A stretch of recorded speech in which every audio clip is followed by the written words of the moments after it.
My next guest did some of the grilling at today's hearing. He's also founded 2 IT companies and built websites for the Pentagon. He's experienced. Congressman Bill Johnson, a Republican from Ohio, joins me now. Good to see you, Congressman. Good to talk with you, Gretchen. How are you? So I'm doing just fine. So who is responsible for this? Jay Carney kind of skirted the question, but said the buck stops with the president. Who is? Well, it certainly stops with the president. Kathleen Sebelius serves at the pleasure of the president. And if the kind of performance that's acceptable to him, I can tell you, Gretchen, in my experience, implementing large systems like this, both within the federal government and in the private sector, I wouldn't have kept my job if this was the kind of performance that I had delivered.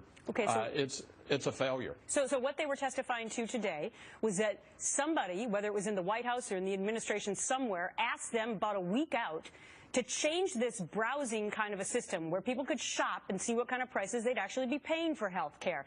They wanted to change it so that they actually had to sign up and give personal information. From your experience, would that change be enough to crash and burn this system as it did? Well, you don't make changes just days before you're expecting to go live with a system of this magnitude. What is very, very clear is either these developers, these contractors, did not follow a rigorous discipline and methodology, which calls into question their capabilities and their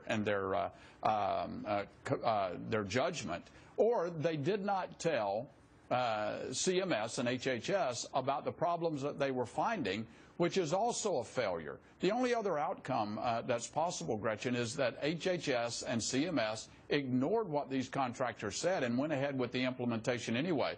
But they didn't even start testing this thing, fully integrated testing and interface testing, until just 2 weeks prior to going live with this system on October 1st.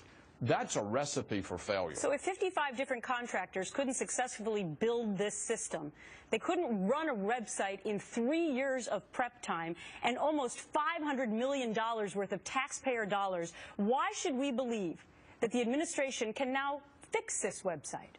Well, it can't be fixed, Gretchen. It simply can't be fixed. Problems of this magnitude can't be fixed. It can be replaced. And that's why I'm going to be introducing legislation here very, very soon, within the next few days, that will require the president to find spending cuts and offsets for any additional money that he plans to spend on this website, because my prediction, it's going to cost a lot more than what he's already spent. And that's hard-earned taxpayer dollars, and it's not fair to the American people.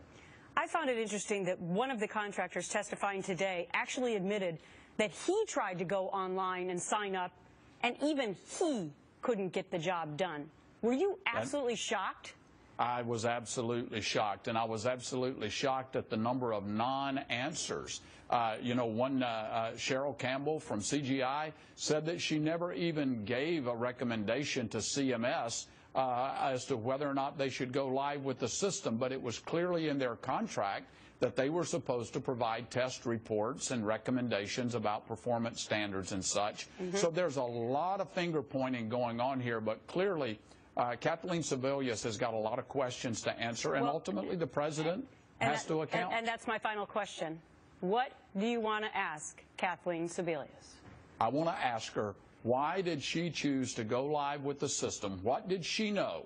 And why did she choose to go live with the system and waste hundreds of millions of taxpayer dollars rather than give the American people the same break that they had already given big business? Why not delay this system for a year or more until they can certify that it's ready to go? Congressman Bill Johnson, Republican, Ohio, thanks for your time.